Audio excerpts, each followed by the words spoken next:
Well, hi there. Before we set sail, I better give a couple of warnings. This toy modification is easy to do. It's best done by a competent adult. I'll show you a very easy way to do this and a slightly more difficult way. It's up to you to choose your method. I must also say this because I'm making a toy that normally doesn't play in the pool into something that plays in the pool. Warning, aquatic toys are not safety devices. Use only under full adult supervision. Around 2 years ago, I developed this toy because I was having trouble with my son's confidence in the pool. Luckily, he's got through that now and he still really enjoys to play with his trains in the pool. Oh my goodness me, you know what it's time for? I'm going to tell you how to make pool tracks, some of the things to look out for, and this video will concentrate on this style of track here, which is the Trackmaster Classic Track. Of note here, the Thomas which is running around here is the Thomas that I originally used in the pool tracks video. I don't know, it seems to be going a little bit slower, or maybe I'm not used to the slower speed of Classic Trackmaster, but it's still a goer. It's been in the pool plenty of times and it still runs. Well, I'll come in and turn Thomas off, lift him off the tracks here. Woo! So on the table here is Classic Trackmaster track with a pool noodle underneath. I've just used hot melt glue to attach the track. It doesn't come apart once it gets wet, and it's really the simplest way to make your trains float on water. What I found was not all pool noodles are the same. Even though they may look the same, this is a better brand one that I bought in either Kmart or Target in Australia. It's a bit more expensive than this blue one, but what I don't like about that one there is it is a bit tough to get into a circle. This cheaper one that I purchased at the reject shop is much nicer to use for pool noodle tracks because I can really get a boof and bend into it far more easily, and you need to do that to be able to pull off that there. And if I show you up the end here, that's the more expensive one, or should I say the more standard one that you'll find in Australia, and this is the cheaper variant which I actually prefer to use. You're probably asking yourself, wow Leo, how did you get your pool noodle to be that beautiful circle to suit that Classic Trackmaster track? Well, it's pretty simple. Here is another circle of Classic Trackmaster track. Turn it upside down because our pool noodle will want to suit the underneath of this track. Bring in your pool noodle. This is the nice flimsy one. This is not the sort of stiffer one. I like flimsy in this. Sometimes cheap is good, especially in this process. Get your circle, put a mark there, cut off the excess that you don't need, so we'll be getting rid of that there. Then what I did was I put hot melt glue on each end of that pool noodle, jammed them together when it was still hot, let the glue set, don't burn your hands. Once it's set, then band it up in tape, and you end up with something like, voila! Here's one I prepared earlier. I hate saying that, but I had to. I ended up with that, and then it was a matter of, very simply, spotting up some hot melt glue in the right spots. I tend to put the hot melt glue in the join area. I'll just decouple one there. Not much glue needed, and then that sets up your pool noodle track. That is the simplest form of pool tracks, but some people like to go the next step up, and this video will take a look at how to make the more beautiful form of pool tracks. This toy modification is very simple and uses very simple tools. There is a simple way to do this and there is a little bit more of a complex way. I'll show you both in this video. You'll definitely need the hot melt glue, you'll definitely need the foam, which I explained exactly what this is here, and you'll definitely need the scissors there, and most of the other things here are basically optional if you want to make it really nice. So pool tracks developed from being a pool noodle, which was nice because pool noodles are cheap. The problem with a pool noodle is it's very obvious, isn't it? It doesn't look like the track is floating on water. It looks like the track's floating on a pool noodle. It is the simplest way to do it, but then I thought, well, I can find something better than a pool noodle. I tried cork. The problem with cork is it's fairly expensive. It's a bit easy to break. It's a bit crumbly, which I didn't like. Its floaty ability, well, it's okay, but it's not that great. And of course I did try some. I remember sticking an engine on there thinking, how does it float? And I put it up in the water and just thought, wow, this is fairly unstable. And so unstable I thought it's going to be a nightmare to deal with. But then I found something which was really sort of nice for this job, and it's basically this foam here. And it's the type of foam that you use as matting on the floor. Some people use them as exercise mats. You have to be careful because there are different thicknesses of this matting. This one's 12 millimeters in thickness. To buy whole packets of it, which I get back, it's actually fairly inexpensive to purchase. So from that packet there, which has got 4 mats in there, I can make a whole ton of pool tracks. And then there is a piece that I made up, and that's from some of the original stuff that I did. It's very simple to set up, but there's a couple of things along the way you need to be very careful of, in particular where the track joiners happen. Let me get rid of the plastic cover so we can clearly see what this foam is. Foam floor mats, 12mm in thickness. That's basically ½ inch if you're in Imperial World. I like the gunmetal grey one. It does come in other different colours. There's green. It has a bit of a texture on one side, and on the other side it's nice and flat. It's pretty tough, but it's actually not too hard to work with. That's nice. When you're getting your foam, don't get the one with the holes in it. Don't get the one with the carpet on top. There's all different variations of this. Just get the nice solid foam one, 12mm thick or ½ inch in thickness. That's important. Let's make up some pull tracks for this playset right here. It's the Thomas & Friends windmill starter set, and I'll show you how to do it step by step. Coming in for the unboxing, and sometimes rubber chickens help in unboxing, sometimes they don't. Quite often they are useless, I found. Here it comes. Oh, come on, give it to me. Yeah. Oh, there's the windmill. Anything else up there? I've got to get the constructions out, and I've got to free Thomas from his box prison. Oh, just fighting to get this Thomas out of the box. Remember those black plastic things that went through the wheels in this style of Thomas? Oh, okay, got it. Well, that's one thing I got Thomas out, but now my arm is stuck in the box. Where's that rubber chicken when I want it? Ah! That's the thing I was fighting with. Who'd ever think we'd say the Classic Trackmaster Thomas 2009 Mattel era? That's what is in my hand at the moment. How things have changed, hey? Always check the face. In that box you couldn't really see the face correctly. The face looks pretty good. But there might be some other imperfections and faults that will make this a worthy Thomas to collect. Oh, there's a bit of sticker damage going on there at the top there, but hey, I suppose that's what happens, isn't it, when you're sitting in a box and people can pick at you. Yeah, it looks pretty good. I'm not going to put a battery in this, I'm just going to put it aside, but it's nice to just have a look at what used to go on with Thomas the Tank back in the good old days. I think it's the first time I've had one of these. Just check the price. I paid $35 for this. What I noticed with Classic Trackmaster was when Trackmaster 2 came along, which is what we've got today when I'm making this video, all this stuff became a little bit cheaper. That's the basic set that you get there. It's nice to get the windmill. It's got a bit of a soda feel. Okay, there's the parts, and it looks like you have to assemble your windmill. On the other side, and we might start talking about our strategy here. Let's take a look at this here. Okay, here's the layout. It's fairly basic. It's just a bunch of curves, 2 straights, another bunch of curves, and a windmill. I will try and incorporate the windmill in part of this design here, but I can't guarantee it because I've never done it before. What I like to do when I make the foam for the pull tracks is incorporate double curves at a time, and I'll hopefully remember to explain why I do that. Because we've only got single straights here, I'll only do single foam for the straights. I like to do double straights as well. Again, that will be explained, I hope. And we'll do the other side the same. Okay, let's start looking at the foam and the track. There are my straights that I'll make individual foam pieces for the track. I take those little rubber bands off. I don't know if you collect those. I certainly don't. Okay, here's our beautiful curves of Classic Trackmaster track. I like to make double curves. I probably should explain that next, shouldn't I? Or else you'll be saying, oh, come on, Leo, tell us your secrets, tell us your secrets. Let me reach over and grab some of the old pull tracks that I made. This is the first lot that I made, and I'll explain to you little problems that I've found and the reason why I like to make double sections.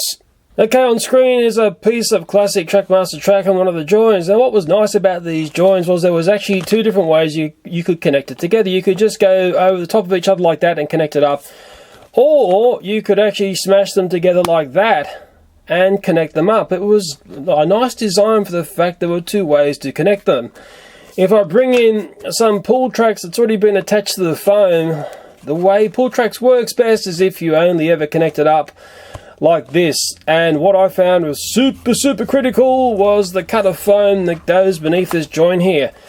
This has to be as near to the edge here as possible. Maybe if I find a poorer connection and one which is a bit dodgy, brothers, I can show you how it shouldn't be done.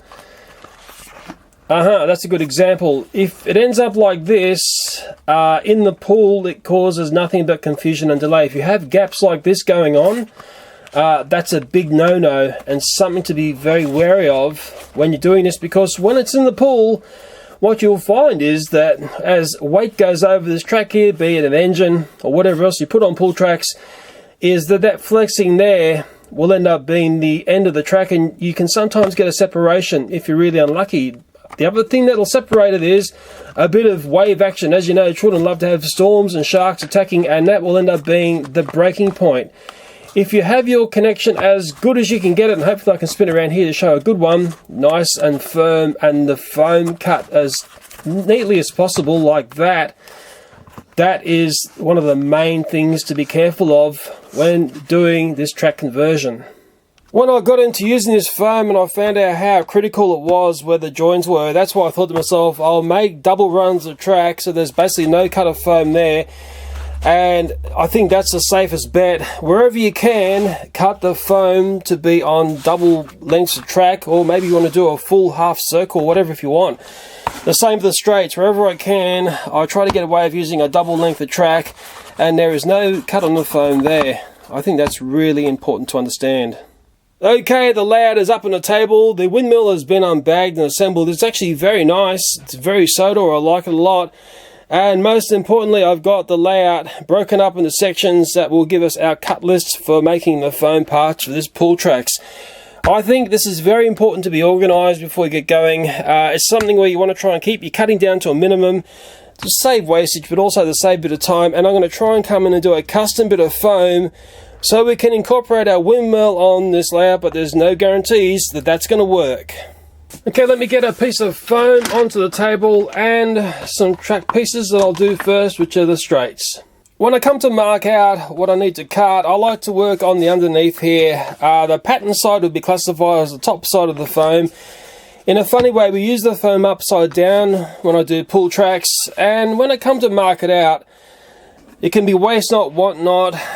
You can pencil it out, making sure the edges are done right, but because I'm a lazy person, I found a much simpler way to mark out what we need to cut. What I noticed about Classic Trackmaster track is it's nice and tough. I use a mallet, which has got some soft ends, and the way I get my pattern to cut is very simple. Just give the track a bit of a tap, pull it away, and voila! There is our pattern that we're going to cut out to get our foam for the track. And because we need two pieces of straight, I'm going to come in and repeat that with a bit of a gap in between. Maybe that'll be explained soon. Don't bang your fingers, boys and girls. It might sting. So I use the track like a cookie cutter. Oh, it's done a very nice job. We can see what we need to cut out, but the most important cuts are the straight cuts that we do here. You ignore these little luggy areas. We just want to make a nice straight cut there, the same there, and the same on each end here. When it comes to talking about making the cuts along the straights here, I think it's worthwhile finding the in-between spot there and giving a bit of edge here, because when it comes to hot melt gluing our track to our foam, I think it's going to help if we've got a bit of foam hanging out in the edge. I've got a bit of scrap foam here. This is the stuff that strips in on the side to give it a straight edge. It's worthwhile getting used to how this foam cuts. I've just got a pair of scissors here, and I'm carefully cutting this to see how it cuts and to see what sort of edge we have when we make a cut. These scissors are nice and fresh. They're brand new. They're not Mummy's best set in the kitchen. Don't do that or else Mummy's going to be screaming. But get very used to the way this foam cuts before you go into start cutting what you've done with your cookie cutter track. So to cut these straights out, I've spoken about using scissors to cut this foam. This is the safe way. I think you get a much better thing for straights if you use, let's say, a straight edge and a nice very sharp knife, but boy, you're going to get your parents or your caretakers to help you with that. It's certainly not something for children to do. I think someone a bit younger could handle using scissors. You can pull this off by using some very good scissors, but to get a better cut and a better finish, particularly on the ends, a straight edge and a knife is definitely the go. Well, there's the end of our tracks. I'm going to make these cuts last, but I am going to come up here with the scissors and I'm going to cut a little bit to the side of where we've had the cookie cutter line there, because it just makes it that bit easier to glue up. And I'm going to come with my scissors here, and I'm going to start and try and go as straight as I can here, and just cutting to one side of that line. It's one of those things, you just got to take your time. It's also easier to free up what you're cutting away from a much larger piece of foam, and I'll do that as well. So I've got that one piece to deal with to cut up nicely. Virtually impossible to cut down through camera, but I'm just cutting to the side of that cookie cut line. And yeah, I remember the very first time I did this, I was pretty sloppy with the cutting, and sloppy cutting equals, well, a sloppy finish and pull tracks that don't seem to work that well. Okay, after only scissor cutting, I've got the pieces of foam for the straight pieces here, and now for the most important cuts, and that is to deal with the end of the tracks here. And as I've explained, these are going to be done fairly accurately to get a good joint of track. Okay, this is really important to get your head around. This is the cut which has got to be done nice and accurate to that line. This is the bit we'll be getting rid of. But what I think is good to do, my best advice is to basically try and be a little bit shy onto this side, onto the side you're cutting away, because we don't want to have a gap here. In fact, if there's a little bit extra foam, it may play to our advantage. If there is a gap there, it becomes problematic. And I'm going to come in with the scissors and I'm going to try and be as accurate as I possibly can. And it's very hard to do this down through camera, but I need to show it done with scissors. Okay, let's cut.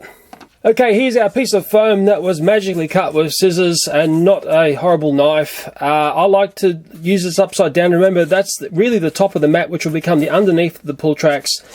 This is the part we'll be adding some hot melt glue. There'll be 1, 2, 3, 4, 5, 6 dobs of hot melt glue to adhere our Trackmaster track to that foam. And when you do come to glue this down, again, it's very important to get the edges done right, because the edges are really crucial in the way the track joins together. If you think it's going to help you can just put markers down where you want to have the glue, but I sort of already know because, well, I've done it before. But once you get a rhythm to doing this, you're doing the same thing over and over and over. Okay, I'm going to come with my hot melt glue. It's one of these times when you've got to work a little bit quick. It is reversible. Someone was, oh, but they're going to wreck your track and blah, blah, blah. No, you can reverse it. You can pick this glue off, and then while it's still all hot and yucky, you carefully put your track piece down. You've got to really make sure these ends are right. That's very important. You're probably repeating it over and over. And then what you'll find is if you just keep your hands down on that for a little while, or get some weight, and when that glue sets, the foam will be on the track for as long as you like. Well, let me show you the way of cutting the foam by using a knife. Of course, you end up with a much nicer cut on the ends. You know what the first part is, don't you? You get your mallet and you strike it like that. Yeah! Okay, this is the part we'll be cutting out. The last cuts I do will be the end. I'll bring a nice straight edge in here. I'm not going to cut exactly to the line. I'm going to take a little bit further across. You don't have to be too insy and outsical about this. But what is really important is when you make a cut, come through nice and straight with the blade. Have the blade upright. Yeah, it's a much nicer cut than you get with scissors. But you know what, you're going to have to get used to scissors, because when we come to doing the curves, it really helps to have your scissor action in play. Again, when you're doing it with a knife, make sure that the knife is nice and upright. No slack cutting. When I say slack cutting, I mean angle level like that. You've got to be nice and straight. Okay, I think the best way to do the ends is with the knife. You can do it with the scissors. I've already showed you that. If you're unsure of where the ends are, you can always lay in your piece of track to re-establish your cookie cutter to get some more marks in there. Okay, it should be pretty clear what we're going to do here. We're getting rid of this piece here. You come in with your straight edge. It's funny, I like to work on this side with a straight edge. You may want to work the other way around, but I'm thinking with the bit I'm cutting away, I want to keep it on that side away from the ruler. I'm going to go a little bit further across, making sure I'm nice and straight here with the knife, nice and straight. Make a few cuts first. Nice and soft and easy to cut this foam, and then a final cut there, and then the job is done. Okay, there's our two sections of straight done. It's been glued onto the foam. Hopefully we've got a nice connection there. Yes, it feels good, and if I flip it over, I can't see any nasty gaps going on. That's really important to get your head around. Well, okay, let me get another piece of foam in. Remember, we mark out on the back of the foam, and we'll start doing our curves. I know some of you screaming, Leo, we didn't like the mallet. There are many other ways to mark out. You can actually just press it down. As long as you've got a nice strong push on this, you'll be able to get a pattern out of this. Making sure the ends have been pressed firmly, and if we pull it away, there's our pattern. I think it's important to show there are many ways to skin a cat. We're going to ignore this joint here because we're going to make a double piece of foam for this track. But we're going to be very careful as always with the way the ends are finished off, because as I keep saying, that's really important. Well, I've gone out and marked all the pieces that I'm going to need to cut, and I like to work on cutting out in a small area, so I'll get rid of this first one first, and I'll come in and do the more accurate cutting second. And really, by this stage here, you've probably seen all you need to know about how to make pull tracks. I really wanted to go into detail about the things that are very important to do, and the things that aren't so important. I know many of my viewers will find other ways of doing this and other materials. You don't have to do it exactly the way I've done it. Hopefully I've just taken the heartache out of it for you, because I remember when I used this foam first and I wasn't being that accurate. I had a lot of troubles with the track parts basically breaking up. Well, it's always a daring snip to get the end done with scissors, but I'll have a go because I need to show that you can do it both ways. With the gluing up of this one, this is what I do. I pick off basically here and here in the middle of each track, up the end here. You'll get a gist of this once you start to do it, believe me. You'll get a feel for it. It took me a couple of times to work it out, but that is sort of the gluing dobs that I do to get the track adhered to the foam. I like to show you this part here. Look, I might have talked in another video before. There's a show on Australian television when I grew up, and they had a bad habit of having pre-assembled things, and they'd say, well, here's one I prepared earlier. I can't stand it when I hear that. I like to let you see the complete process, and this is where you have to be a little fast, but you don't have to be screaming fast, because it does take a while for that glue to set. And as always, being very careful where the ends line up and all the rest of it, and then you basically just got to hold it down in position. And I've got to talk babble, or else the video that makes no sense, because it would sound like this. See how boring it is when I don't talk? And as the glue sets, you can tuck that in a bit. You can do a bit of a cheat. I only know that because I've done this times before. Well, there's the first of my 4 double bits of corner that I've got to do. I can come in and check how that feels there. Oh, it feels nice on the straight there. No giant gap there, which would present all tons of trouble. Okay, I will go on and do the rest of my curves. You don't need to see it, you just got to trust me. Okay, here's one I prepared earlier. I couldn't help myself, sorry. All the curves are done, the straights are done, and most importantly, if I flip it over, you'll see that I've taken great care in getting these joins nice and tight here. I keep emphasizing this because if you don't have these done right, you may as well never take the track up to the pull. Let me flip it over. Let me give the pull tracks Thomas a spin on this here first before I take it up to the pull. And don't forget, I am going to try and do the impossible and add the windmill as a floater as well. Okay, pull tracks Thomas, show us what you've got here. And sometimes when you do the gluing to the foam, you can end up with a bit of glue caught up in the joints. It's worth getting rid of that because it'll just give you a lumpy ride when Thomas goes round. It looks like he's making it round okay. Well, the next step for this Thomas here and the track is to go and take it up to the pool. Yee-hoo! Okay, birds chirping in the background and everything. It's time to launch the playset onto the pool, and yes, it floats. It's probably best to come in and check the joins so when the train goes on the track it doesn't end up in the bottom of the pool. Okay, I've got Thomas and some trucks on there. Let's give him a spin, see how he goes. Ooh, troublesome truck playing up there already. Get back on the track. Okay, it looks like this is potentially a winner. But who knows, anything could happen when we're on pull tracks. And really, I don't think that's too much trouble to do that style of mod, but there are simpler ways. If you're really super lazy and don't like cutting any foam, you can just tack on a bit of track onto basically a square mat of foam here and throw it in the pool. There is a very cheap version of pull tracks. Don't forget, there's always the pool noodle tracks as well, nice and simple to set up. And I've got Devious Diesel there, Trackmaster 2 version on Classic Trackmaster track, doing its thing, yeah. Go Diesel, go! And to add to the chaos, I might add a recently repaired Halloween Diesel 10. Ooh, looks awesome, doesn't it? Looks totally awesome. And it looks like Diesel's going to come up and give the nudge to Diesel 10. Ooh, that could be nasty. Could be very, very nasty. Onto my poor man's version of pull tracks. I'm going to throw on Percy Trackmaster 2 version with some trucks. Okay, Percy. It's now or never, away he goes. He looks pretty cool on that very, very simple version of pull tracks. No cutting involved, just a little bit of tiny gluing onto some foam mat.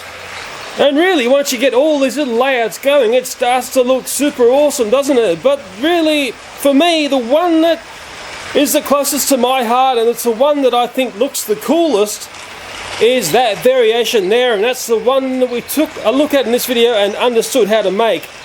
Hopefully I've explained it fully to you so it's no longer a mystery. The wind catches these as well and pushes them around the pool. They sort of start to have a mind of their own.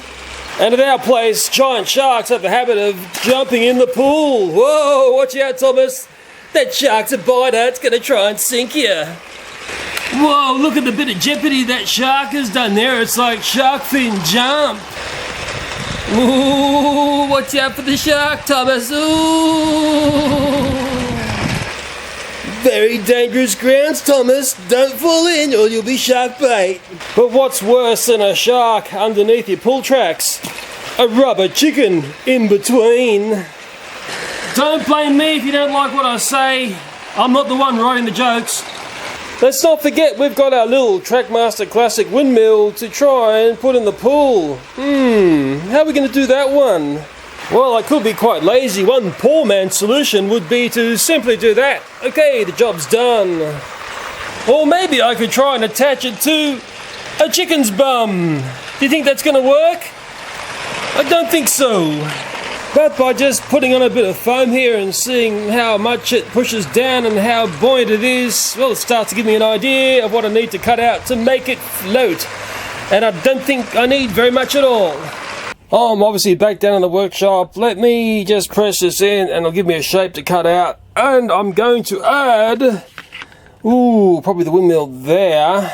And I will come in and basically make a triangle coming there, cut there. I think you can start to see what I'm up to here.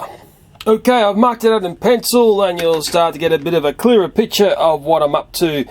That's the shape I'm going to cut to get a windmill playing on the pull tracks. Okay, you can see I have done my cutting. I've put some black dots there. That's where the glue's going to be to hold the bit of track down, and also our windmill, our very soda looking windmill. I've had a bit of a talk about Thomas and friends set that have sort of drifted from the Sodor feel, and I think that's something that hopefully we're going to get back to. I think we're on the mend with that. But who knows, with the way they do toys these days, they seem to just drift when they get distracted by things like DC Comics and goodness knows what else. Just something to shove a brand in front of babies' eyes, isn't it? It's all about baby branding these days and not much else.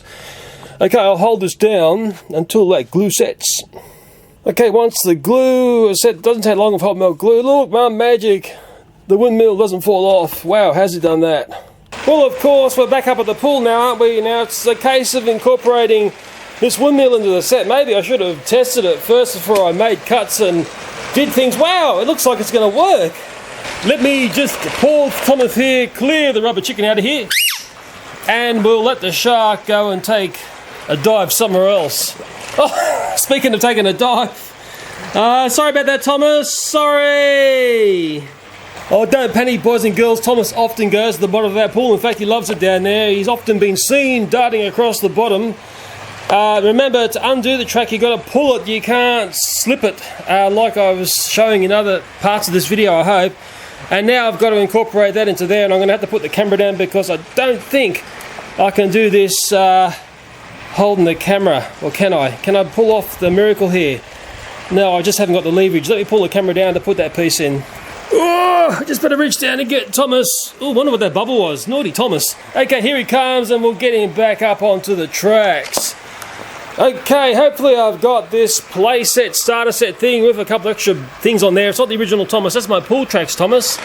Going there and away it goes. Okay, how does it look? How does it look? Let me spin the playset around this way. Got a bit of floaty track in the middle there. Oh, it's getting away from me there. Okay, the windmill looks okay. Well, really, it's up to you to tell me. I can't make a decision on my own work. Do you like that or don't you like it? Please let me know.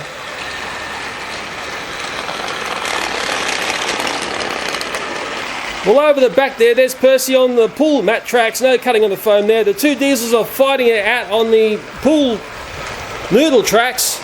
God, I'm trying to forget the names here, aren't I? And then the one that we've showed in this video how to make explicitly, because everybody wanted to know, is the pull tracks done with the foam, and it sort of looks like the sneaky playset that's floating on water. But now we know the secret. And most importantly, we know what's very important to do to make this work properly. I'm sure that shark's around somewhere. Whoa, there he is. He's a man-eater, isn't he? Or should I say he's a train-eater. One flick of that shark's tail and Thomas is gonna go for a swim.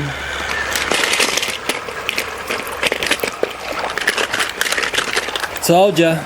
Well, I better add this up the end here. I know you'll be saying, but Leo, what about Trackmaster 2 track, and what about Hot Wheels track, and what about whatever else track, wooden railway track, and take and play? Well, I think you can use this sort of technology and put it across any toy that you want. I will probably come in and do a special one to show you how to do Trackmaster 2 track, because it's a bit different in the way the track pieces join together. Oh, Thomas is having a bit of trouble there. I think he got hit by a shark. I think it would be quite tricky to do it to the classic Tommy Blue track, but really, that's a toy from a long time ago for most people, and it's probably not even worth going there to show you that. But I will definitely come in and show you how to do Trackmaster 2 track. And Thomas is having trouble again here. What is it with this shark and that shark fin? You know what's going to happen? Yep, going for a dive. See you later, Thomas. While you're down there, say hello to SpongeBob for me. Well, Thomas looks awesome, doesn't he, when he's playing on the pool? I hope you enjoyed this video. As always, thanks for watching and bye for now.